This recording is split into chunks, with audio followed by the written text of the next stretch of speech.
Guerre impopulaire par excellence, la guerre du Vietnam fut également la plus longue de l'histoire américaine.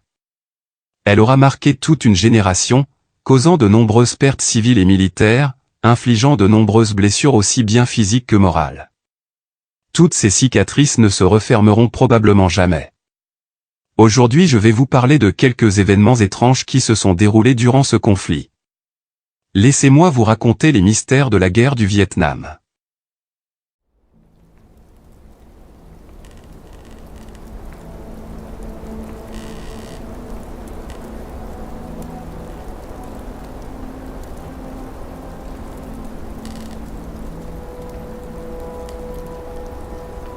Il n'est pas exagéré de dire que la guerre du Vietnam a été un conflit plutôt controversé, en particulier aux yeux de l'opinion publique américaine. Plus généralement, il s'agissait en grande partie d'une guerre perpétrée par le Nord-Vietnam communiste contre le Sud-Vietnam, aligné sur l'Occident et ses alliés, y compris les États-Unis. Le conflit global s'est déroulé de 1954 à 1975, les Nord-Vietnamiens essayant d'unifier les deux moitiés du pays sous un drapeau communiste, et s'est terminé avec la chute du Sud-Vietnam. Du côté américain, cette guerre est surtout restée dans les mémoires pour son impopularité, sa guérilla ainsi que ses lourdes et nombreuses pertes. La présence militaire américaine était déjà active dans les années 1950, elle a été fortement renforcée dans les années 1960, avec une intervention officielle à partir de 1965, puis a cessé en 1973. Les nombreuses manifestations pacifistes, la désapprobation et la désillusion généralisée ont largement contribué à cet état de fait. Au milieu de tout cela, cette guerre, comme beaucoup d'autres conflits à travers l'histoire, abrite un certain nombre de mystères non résolus. Dans les eaux troubles de l'histoire de la guerre du Vietnam, on trouve des dizaines de cas de disparitions inexplicables, des dissimulations du gouvernement, l'utilisation de méthodes non conventionnelles, et même l'apparition de créatures cauchemardesques. Bien des années se sont écoulées depuis, mais il reste encore beaucoup de mystères à résoudre et de questions en suspens. La disparition du vol 739. Les mystères de l'aviation sont nombreux, et le vol 739 de la Flying Tiger Line est l'un des plus étranges. L'avion cargo a décollé le 15 mars 1962 en direction de Saigon depuis l'île de Guam. À son bord se trouvaient 11 membres d'équipage et 96 passagers, tous ayant des liens militaires avec les États-Unis ou le Sud-Vietnam. Tout semblait aller pour le mieux pendant les 2 premières heures, mais le vol 739 a soudainement disparu. À 8h22 le 16 mars, l'avion et tous ses passagers ont été officiellement déclarés disparus. Les 60 dernières années n'ont pas permis de trouver de véritables réponses à ce mystère persistant. En réalité, le seul véritable indice était un rapport de l'équipage d'un pétrolier qui a signalé une explosion brillante dans le ciel vers 1h30 du matin. Ils ont vu 2 objets tomber dans la mer, mais les recherches qui ont suivi, à l'époque parmi les plus importantes jamais menées, n'ont permis de récupérer absolument aucun débris de l'avion. Diverses théories ont commencé alors à circuler. Selon l'une d'elles, l'avion aurait possiblement été trafiqué et piégé à Guam dans le but de le faire exploser. Certaines personnes pensaient que tous les passagers avaient été capturés et étaient retenus prisonniers. Les bizarreries concernant cette affaire ne s'arrêtent pas là. Après-guerre, les familles des soldats disparus n'ont jamais été informées de la véritable nature de cette mission. Étrangement, le gouvernement refuse depuis toujours d'ajouter les noms des soldats disparus au mémorial des vétérans du Vietnam, et n'a fourni aucun service militaire lors des funérailles. D'après certains parents, les soldats étaient tous très inquiets, l'un d'eux semblait même convaincu qu'il ne rentrerait pas chez lui. Le rapport officiel a déterminé que sur la base des observations du pétrolier, l'avion a probablement explosé, mais la cause exacte n'a pu être déterminée faute de pouvoir examiner les restes de l'avion. À ce jour, cela reste le pire accident impliquant un Lockheed Constellation. Les ghouls de la jungle. La guerre du Vietnam a posé un nouveau défi à l'armée américaine. Elle a été formée et entraînée pour le style de guerre mécanisée qui s'est déroulé en Europe pendant la Seconde Guerre mondiale. Cette guerre dans la jungle n'était pas quelque chose pour laquelle elle était initialement préparée. Ajoutez à cela les tactiques de guérilla du Viet Cong, et vous avez un problème. Pour remédier à cette situation, Le commandement américain a notamment engagé des guides locaux et pris conseil auprès des soldats sud-vietnamiens. Dans certains recoins sombres et inhospitaliers de cet enfer vert, même eux pourtant n'osaient pas s'aventurer. De quoi avaient-ils peur? Dans diverses parties de la jungle, certains habitants locaux n'hésitaient pas à employer le terme de fantôme ou de goule. Une tribu, les montagnards, parlait même de cadavres réanimés, buvant du sang et mangeant des organes. En 1965, des rapports ont commencé à parvenir au commandement américain. Durant les patrouilles, les soldats voyaient des silhouettes fantomatiques dans les fourrés et derrière les arbres. Suivant la description qu'ils en donnaient, tout avait de longs crocs et des yeux noirs. Selon un rapport, un soldat aurait été attaqué par une créature invulnérable aux balles. Certains théoriciens du complot pensent même que c'est la raison principale derrière l'utilisation de l'agent orange et des lance-flammes. Le conditionnel reste bien évidemment de mise. N'oublions pas que les soldats sur le front, dans un environnement hostile et stressant, étaient harcelés régulièrement par l'ennemi Viet Cong, et peut-être les soldats étaient-ils simplement victimes d'hallucinations. Certains soldats affirment pourtant avoir été en pleine possession de leurs moyens quand ils ont vu ces fantômes. La question reste donc posée, que faut-il en penser? L'opération Wandering Soul. L'opération Wandering Soul, qu'on pourrait traduire par opération aberrante, était un type de guerre psychologique employé par les États-Unis durant le conflit. Dans la culture vietnamienne, on croit que si un corps n'est pas enterré correctement, l'âme errera sans but dans la douleur et la souffrance. On croit également qu'il est possible de contacter la personne disparue le jour anniversaire de sa mort, près du lieu où elle est décédée. L'armée américaine s'est mise au travail pour trouver comment elle pourrait utiliser cette méthode contre son ennemi. Les meilleurs ingénieurs américains ont travaillé pendant des semaines à la création d'une bande sonore inquiétante appelée Ghost Tape No. 10.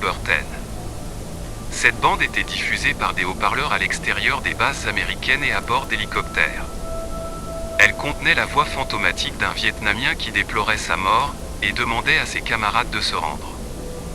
La voix désincarnée et les gémissements inquiétants rendaient l'écoute encore plus effrayante. L'efficacité de l'opération est encore aujourd'hui sujette à débat. Certains rapports font état de camps entiers qui se sont rendus ou ont fui au son de ces enregistrements. D'autres rapports affirment que cela a simplement facilité la tâche du Viet Cong pour cibler les ennemis en révélant leur position. Certains soldats sélectionnés devaient même porter des haut-parleurs diffusant le son, ce qui en faisait des cibles faciles. Il est souvent difficile dans une guerre de faire le tri dans la propagande et de trouver la vérité. Nous ne saurons peut-être jamais si l'opération aberrante a eu un impact significatif ou non. Je vais maintenant vous faire écouter un extrait original de cette bande. Pour une meilleure écoute, un casque audio est préconisé.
La femme oiseau de Da Nang. La base aérienne de Da Nang était utilisée comme point d'entrée principal pour les militaires américains qui se rendaient au Vietnam pour combattre durant le conflit. Elle était utilisée par le corps des marines des États-Unis ainsi que par l'armée de l'air américaine. Nous sommes en août 1969. Le soldat Earl Morrison et plusieurs de ses camarades sont de garde. Tout est calme jusqu'à environ 1h30 du matin.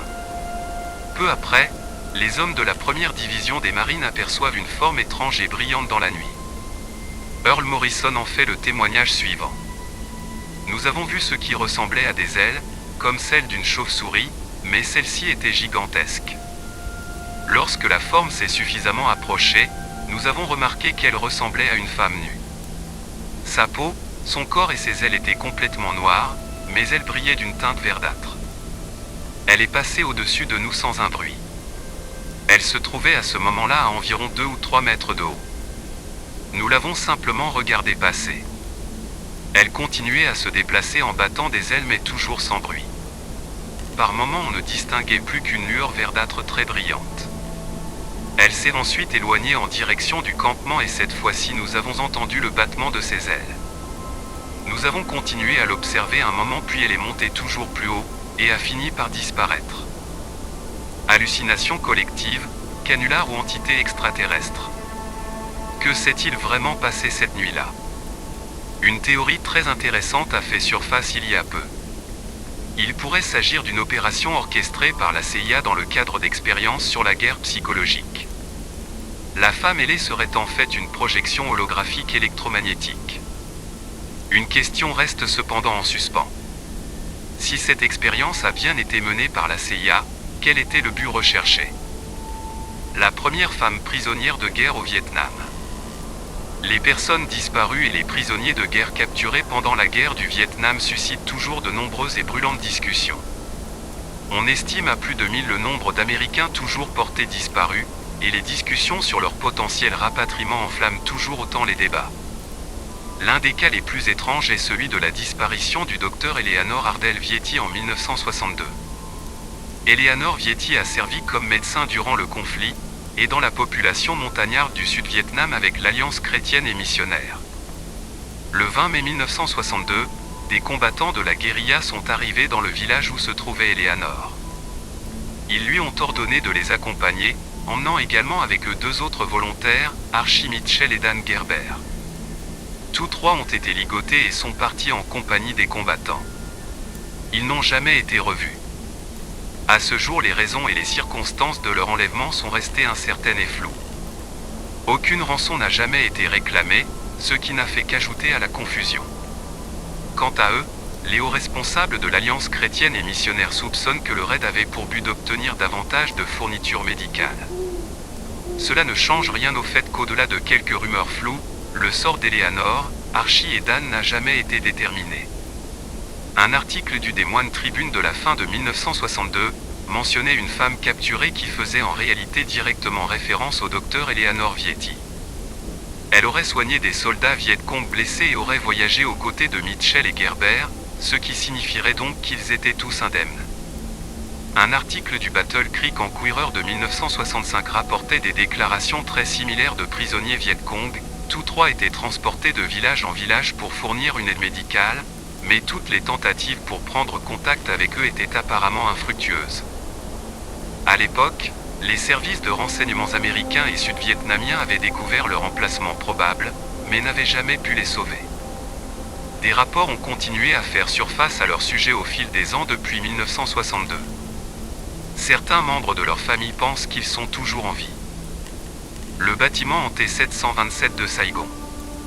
Situé à Ho Chi Minh Ville, le bâtiment 727 Tran Nung Dao est l'un des sites hantés les plus tristement célèbres du pays. Construit à l'origine à la fin des années 1960, le bâtiment a été commandité par un riche homme d'affaires chinois. L'immeuble devait servir d'appartement de luxe aux officiers militaires américains pendant la guerre du Vietnam. Conçu pour accueillir 530 familles, le bâtiment était grandiose, avec un mélange d'architecture moderne et d'éléments asiatiques traditionnels. Selon la légende locale, le bâtiment aurait été construit sur le site d'un ancien cimetière, et le fait de déranger les tombes aurait libéré des esprits vengeurs. À l'origine, l'immeuble devait compter 12 étages mais un 13e étage a été construit. Ce chiffre 13 était considéré comme porte-malheur par certains et aurait déclenché tout ce qui allait suivre. Des histoires d'événements étranges et d'apparitions fantomatiques ont commencé à circuler peu après l'achèvement du bâtiment. L'une des tragédies les plus connues liées à ce bâtiment concerne un groupe de soldats américains qui auraient péri dans d'étranges circonstances.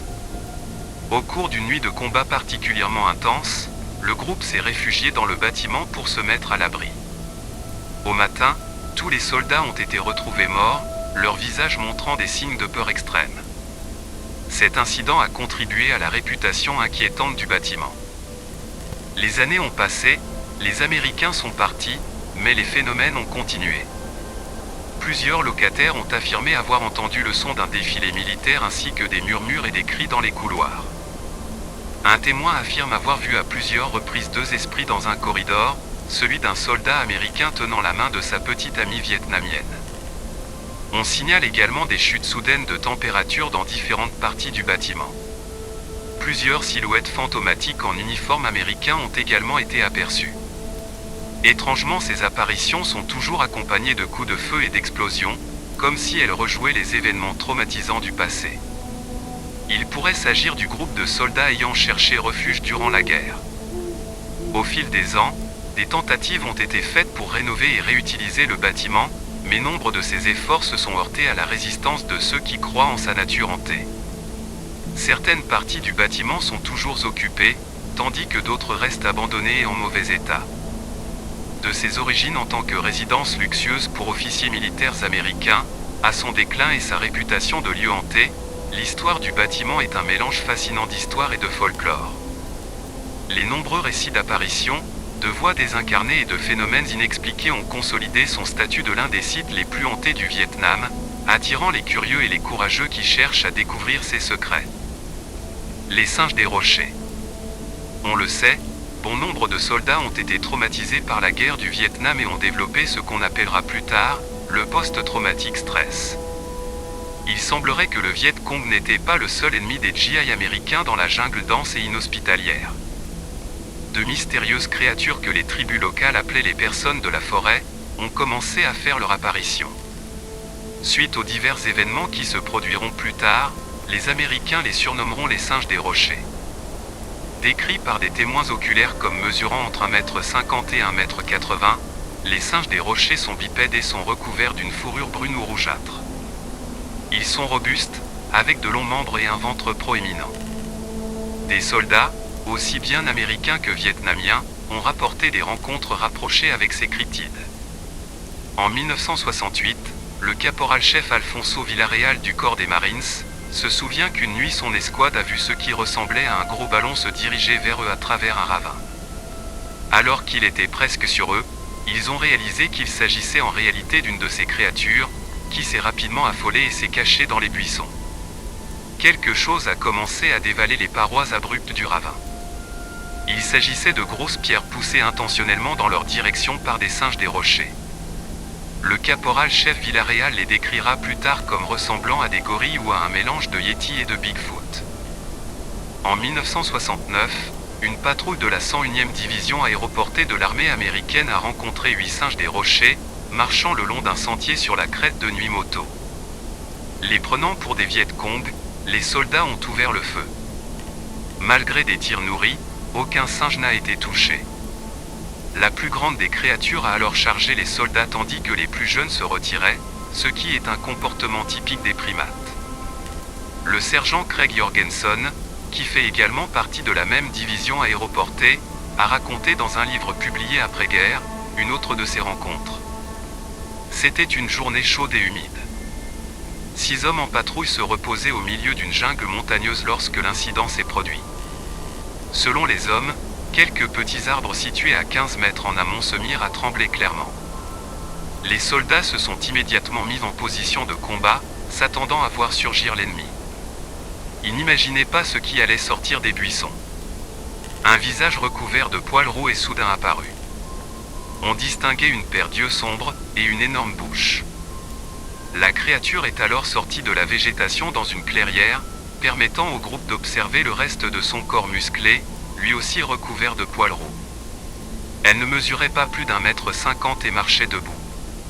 Elle s'est arrêtée, les a regardés comme si elle scrutait chacun d'eux. Un soldat a demandé à son camarade s'il s'agissait d'un orang-outan. Il lui a alors répondu, « Si c'est le cas, alors il est sacrément perdu. Il n'y a pas d'orang-outan au Vietnam. » Les troupes Viet Cong et nord-vietnamiennes ont également signalé un grand nombre d'observations de ces créatures. Vers la fin de la guerre, le secrétariat du Parti communiste nord-vietnamien a ordonné une enquête scientifique officielle. Le docteur Vo Qui, ornithologue et chercheur environnemental réputé, a été envoyé d'Hanoï et a fini par trouver des empreintes de singes des rochers, dont il a rapidement réalisé des moulages. Plus larges que celles d'un pied humain, les empreintes étaient trop grandes pour un singe typique. Bien qu'aucune photographie ni aucun corps de ces étranges cryptides ressemblant à des yétis n'ait jamais été retrouvé, le fait que tant de soldats des deux camps attestent de leur existence, devrait nous faire réfléchir à deux fois avant de rejeter toutes ces histoires. Hallucinations, confusion avec d'autres espèces, drogue ou espèces inconnues, tout est possible. Le dernier prisonnier de la guerre du Vietnam. Charles Shelton est né le 29 avril 1932 à Utica dans le Kentucky. En mission de reconnaissance avec deux autres pilotes, il est abattu au-dessus du Laos le 29 avril 1965, jour de son 33e anniversaire. Il était parti de la base aérienne du Dorne et sa mission consistait à prendre des photos de la région de Sam Ngoa, un quartier général communiste qui comprenait des installations de commandement, des centres de formation et des équipements de communication. À 11h59, son avion a été touché. Un pilote qui l'accompagnait a vu la verrière de l'avion de Shelton s'envoler et l'a regardé sauter en parachute. Quelques heures plus tard, deux avions de sauvetage ont repéré Shelton et son parachute. Il a été contacté par radio et informé qu'un hélicoptère viendrait le chercher dans une demi-heure.